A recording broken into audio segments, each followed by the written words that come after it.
Okay, so as far as my physical experience, that was mainly my whole night. But things that I had learned or thought that I had learned during the course of the evening were very interesting. And whether or not it's true, I don't know. I didn't talk to the shaman or any helpers or really follow up on any of this to find out. I did try to research when I got home a little bit on the internet, but I didn't really find much about, how these experiences work or anything from the shaman's perspective. So all I can go on is what I learned, that I at least thought I learned from the experience as I was laying there. So I was laying there and, I had the yawning experience again. The yawning, taking a lot of energy in and letting it go. I was by the door. And so part of what I learned was that one of the reasons we need to all stay in the Maloka is because this is a community experience. It's meant to be shared as a collective, not just an individual experience, even though that's probably why you go, why I go. But part of my purpose is to be the light and to help people. So that's what I was doing there. It's a collective. We're all there together, and there are people that have greater struggles than I do, and they have more to purge. And I was told that people like me, pretty specifically, it was said, well, we need the white yoga ladies from the United States to come here and do this because we need you, one, to help pay for this, and number two, to help to cleanse the other people that you're here with, to cleanse them of their negative energy. And we need the balance. So here you are. And I was like, I'm cool with that. I'm good. Yeah, I like that. And so, this is all somehow divinely orchestrated. Who's going to be there during, each given week to help balance out the energy. So I was there for that reason, and you need to stay in the Maloka for that reason, because you need to help to cleanse these negative energies away and out of the Maloka. And right, so if the first night I stayed outside, that was really kind of selfish. I didn't know that, but that was kind of selfish of me to stay out there, and it was. I was out there for myself, looking at the stars and having a great experience. But by the last night, I learned I needed to stay in, and I was happy to do that. And I felt like I was there by the window, by the door, open door, not only because I liked it and I enjoyed it, but that I was there to help move the energy, the negative energy, out of the space.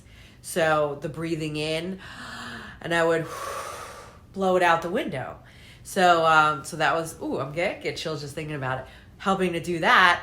So that's why he allowed me to pick my own bed, because he knew I would go to the right place. And I was like, I loved it. I love it.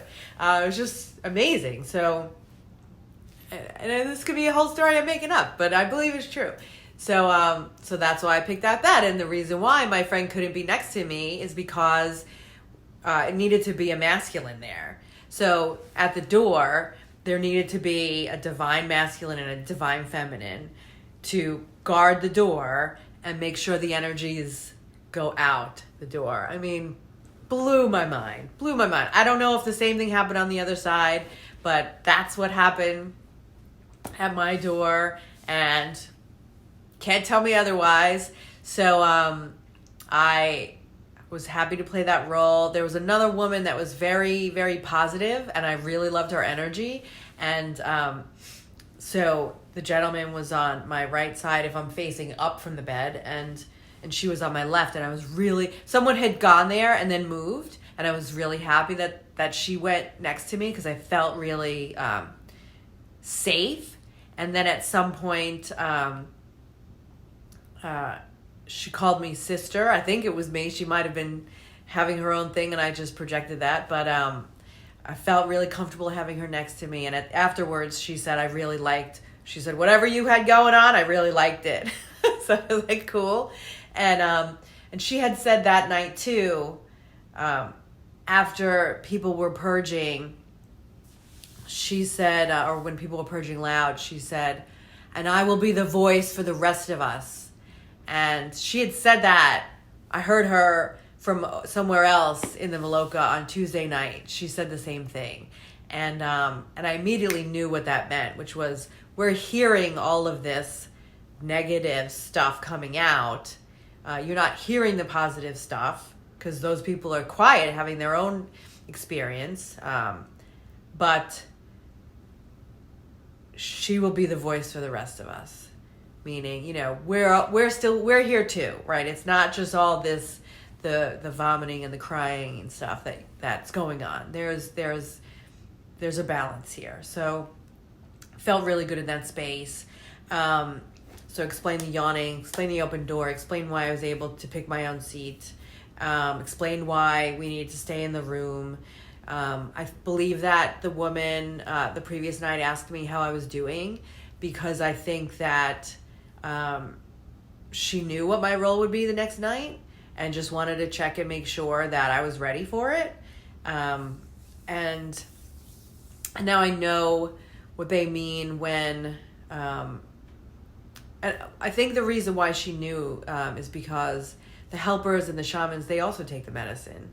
And I feel like, as I said, with the places where the ideas come from, that people can actively go there to find ideas and talk to each other and talk to higher beings.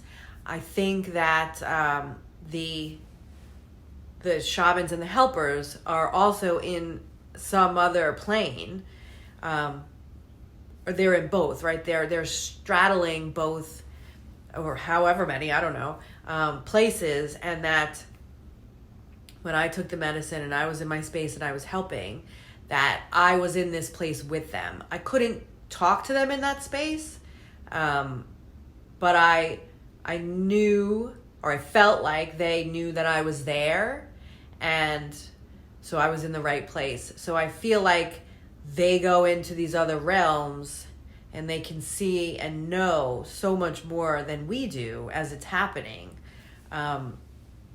So I felt like I was in that other realm with them, and that it was shrouded for me. And I think it was shrouded for me because I was being protected from negative energy. But that they knew who was going to be there with them, helping them. That's what I believe. So I also believe that the reason why they give a 12-hour window or more of how long this is going to take is because someone had said, well, I said, is it really going to take 12 hours? And they said, well, it's done when it's done. And I didn't understand what that meant until it was done. And what that means is until every person has been purged of what they needed to purge, we can't finish because we have a job to do in clearing out the negativity and the burdens and the struggles from this space.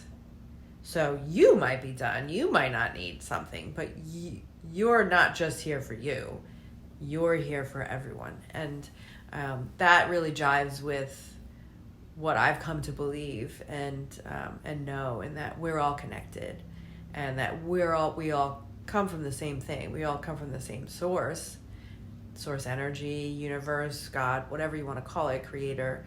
And if I help others, other humans, other people who I perceive to be separate from me, but if I help them to cleanse and to heal and to grow,